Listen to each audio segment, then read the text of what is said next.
Muita gente acreditava que o principal confronto do Sanji seria outro, mas o Oda surpreendeu todo mundo e mudou completamente essa expectativa, colocando Sanji para enfrentar Killingham. E sinceramente, isso faz muito sentido por vários motivos. Para começar, Sanji vai enfrentar um dragão, enquanto Luffy e Zoro já tiveram suas grandes batalhas contra dragões em Wano. Além disso, Killingham é justamente o responsável por aterrorizar crianças usando o poder da sua Akuma no Mi, e isso combina perfeitamente com o papel que Sanji sempre desempenhou dentro dos Chapéus de Palha. Sanji nunca foi apenas um combatente. Em diversos momentos da história, ele assumiu o papel de suporte, salvando seus companheiros nos momentos mais críticos. Isso acontece desde Little Garden, passa por Enies Lobby e continua até Egghead. Em muitas ocasiões, sua maior contribuição não foi vencer um inimigo, mas garantir que sua tripulação continuasse de pé. Já com Zoro é diferente. Depois de Luffy, ele é o principal lutador do bando. Como espadachim, suas batalhas quase sempre acontecem em confrontos diretos, um contra um, sem grandes distrações. Em Egghead, isso ficou evidente. Enquanto todos os outros Chapéus de Palha estavam lidando com diversos problemas ao mesmo tempo, Zoro e Lucci simplesmente ficaram lutando isolados, longe de todo o caos. O mesmo aconteceu contra King,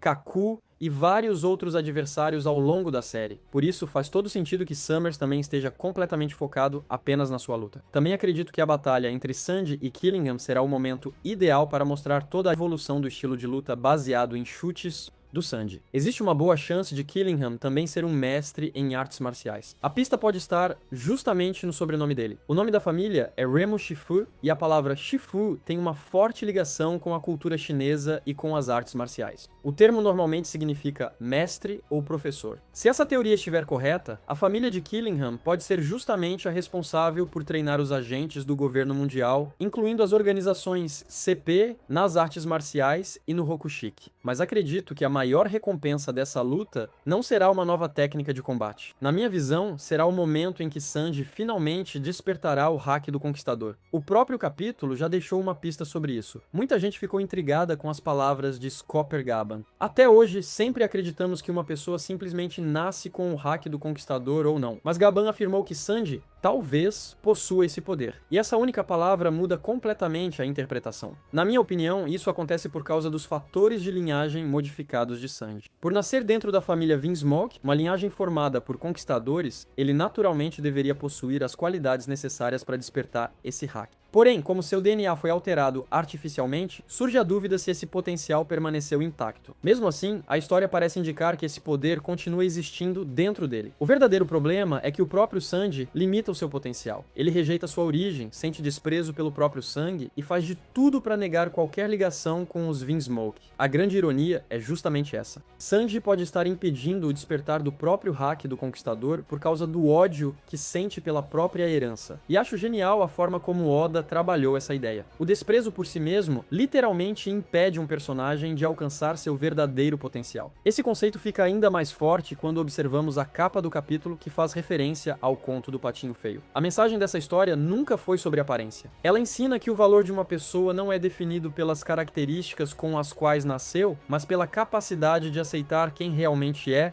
e encontrar pessoas que a aceitem da mesma forma. E essa sempre foi a trajetória de Sanji durante toda a obra. Por isso, considero Sanji um dos 5 personagens mais bem escritos de One Piece. No fim dessa jornada, acredito que ele finalmente aceitará quem realmente é. Despertará o haki do Conquistador e poderá revestir suas pernas com chamas negras, fazendo jus de uma vez por todas ao seu apelido, Perna Negra Sanji. Agora vamos falar sobre Zoro contra Summers. De certa forma, essa é uma batalha entre completos opostos. Summers vive falando sobre amor, algo que contrasta totalmente com a personalidade de Zoro. Por isso acredito que essa luta finalmente mostrará Zoro reconhecendo Sanji de alguma maneira. Na verdade, esse processo parece já ter começado neste capítulo. Existe também outro paralelo muito interessante. A flor que representa Zoro é o cardo, conhecido pelos seus espinhos afiados. Já Summers possui a Akuma no Mi dos espinhos. Na minha opinião, essa luta pode seguir 2 caminhos. O primeiro é que Oda não pretende apresentar nenhum grande poder novo para Zoro neste arco. Em vez disso, veremos Zoro dominando completamente o haki do Conquistador, aprendendo a utilizá-lo de formas muito mais avançadas do que vimos até agora. A segunda possibilidade é ainda mais interessante. Finalmente, descobriríamos o segredo do olho fechado de Zoro. Acredito nisso porque Oda vem dando cada vez mais destaque a poderes relacionados aos olhos nos capítulos recentes. Esse foco certamente existe por algum motivo. Além disso, sinceramente não vejo Summers como um adversário forte o suficiente para obrigar Zoro a revelar absolutamente tudo o que ainda esconde. Também existe a possibilidade de que tanto Sanji quanto Zoro acabem matando seus respectivos adversários. Talvez essa seja a única maneira de salvar as crianças. Se isso acontecer, o impacto será enorme para o restante do arco, já que Emu também seria enfraquecido. Depois de derrotar Cavaleiros Sagrados, simplesmente vê-los retornar na guerra final perderia boa parte do impacto. Por isso consigo imaginar Killingham e Summers encontrando seu fim ainda neste arco. Mas agora vamos falar da luta que todo mundo realmente está esperando. Loki e o confronto mais aguardado dos últimos anos. Luffy contra Imo.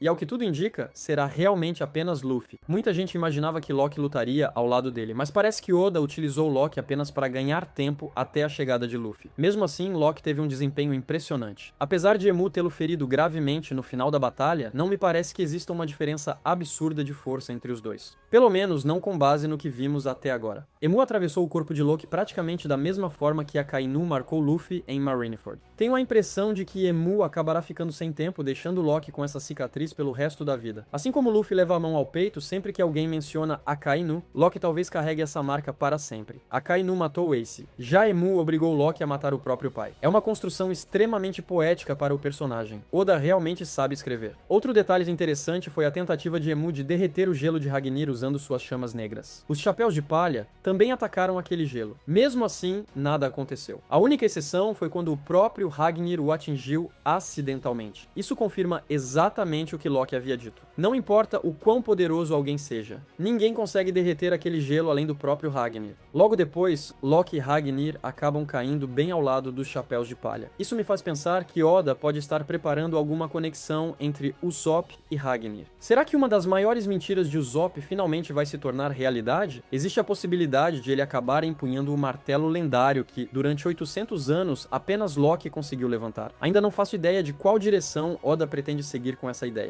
Talvez seja apenas um momento de humor. Ou talvez carregar Ragnir seja justamente o que dará a Usopp a confiança necessária para finalmente se tornar um verdadeiro e corajoso guerreiro dos mares. Conhecendo a forma como Oda escreve Usopp, isso não seria nenhuma surpresa. Afinal, ele já havia sugerido uma futura amizade entre Usopp e um esquilo em uma das ilustrações coloridas da obra. Mas voltando ao Luffy, essa pode acabar se tornando uma das melhores lutas de toda a história de One Piece. E não é apenas porque Luffy está enfrentando o rei do mundo. O motivo é muito mais simples. Nessa batalha, absolutamente qualquer coisa pode acontecer. A maioria das pessoas, inclusive eu, acredita que ainda não chegou o momento de Luffy derrotar Imo. E existem alguns bons motivos para pensar assim. O primeiro é que Luffy está enfrentando alguém que no passado já lutou contra um usuário do Gear 5 que dominava completamente esse poder. Emu não apenas conhece todas as habilidades do Gear 5, como também sabe exatamente quais são seus pontos fracos e como combatê-lo. Enquanto isso, Luffy ainda está evoluindo e aprendendo a dominar essa transformação. É uma enorme diferença de experiência. O segundo motivo é um padrão que Oda repete há muito tempo. Normalmente, Luffy perde o primeiro confronto contra o principal vilão do arco. Foi assim contra Crocodile, foi assim contra Kaido, e pode acontecer novamente. Essa luta provavelmente servirá para mostrar a Luffy o verdadeiro nível de poder de Imo,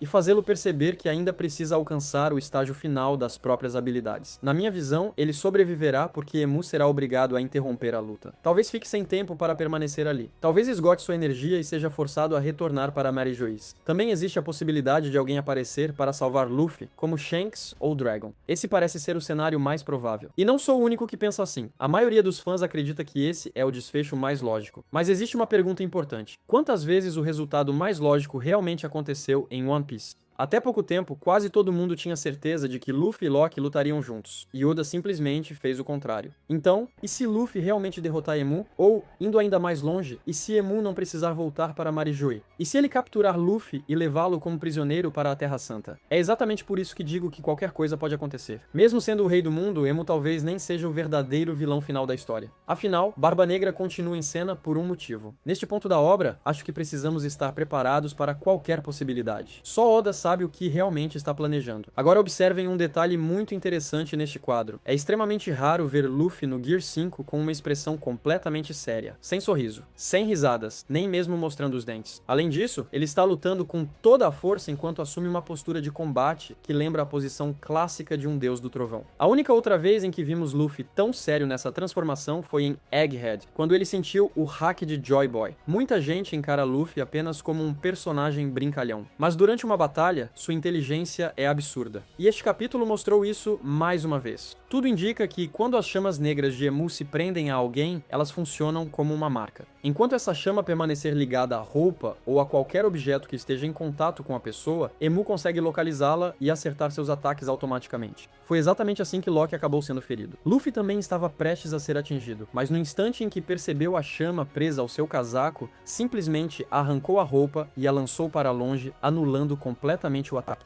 Bastou ver essa habilidade uma única vez para entender exatamente como ela funcionava. Essa é uma demonstração impressionante do seu alto QI de batalha. Em alguns vídeos anteriores, eu comentei bastante sobre esses novos poderes relacionados aos olhos em One Piece e como eles lembravam o Sharingan de Naruto. Lendo este capítulo, outro detalhe chamou minha atenção. A cena em que Luffy joga o casaco, fora depois que ele é tomado pelas chamas negras de Imo, parece uma clara homenagem de Oda a Naruto. É muito parecida com o momento em que Sasuke usa o Amaterasu contra Naruto, obrigando-o a abandonar sua jaqueta. Ainda é muito difícil compreender completamente os poderes de Emu, mas a cada capítulo, Oda parece revelar mais uma pequena peça desse quebra-cabeça. Outro detalhe curioso é que essas chamas negras criadas por Emu parecem possuir consciência própria. Elas chegam até mesmo a falar como se tivessem alma, de maneira muito semelhante aos homies da Big Mom. E nós já vimos o quanto Brook era eficiente contra os homies e até contra a própria Big Mom. Por isso existe uma boa chance de Brook ser a principal carta na manga contra os poderes espirituais de Imo. Talvez ele seja capaz de enfrentar essas almas, quebrar contratos e até descobrir uma maneira de neutralizar o abismo. Talvez seja justamente esse o motivo de Oda ter criado toda essa conexão entre Gunko e Brook. Agora Brook possui um motivo pessoal para salvá-la e libertá-la. Durante esse processo, ele pode acabar descobrindo uma forma de desfazer o contrato de Imo. Afinal, Brook não recebeu o título de Rei das Almas por acaso. E caso Gunko realmente volte ao seu verdadeiro eu, consigo imaginá-la enfrentando Zazá.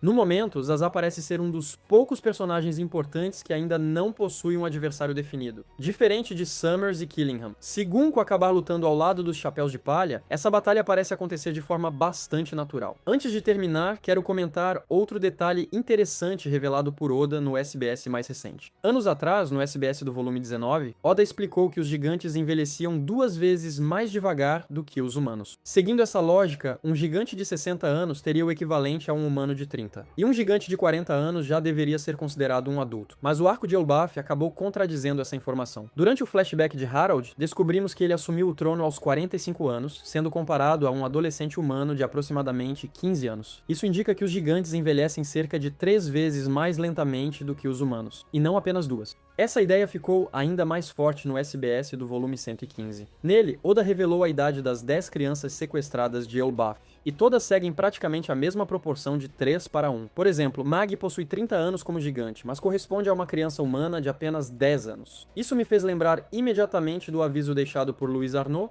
logo no início do arco de Elbaf. Não permaneça nesta terra por tempo demais. Existe uma teoria bastante popular de que o tempo passa de forma diferente dentro de Elbaf, mais lentamente do que no restante do mundo. Por outro lado, Scopper Gaban envelheceu normalmente, mesmo vivendo em Elbaf durante décadas. Então, qual seria o verdadeiro segredo por trás disso? Espero que Oda revele a resposta para o mistério deixado por Louis Arnaud antes do fim do arco de Elbaf. E agora quero saber a opinião de vocês. O que acharam de todas essas revelações? Deixem suas teorias nos comentários. Muito obrigado por assistirem e até o próximo vídeo.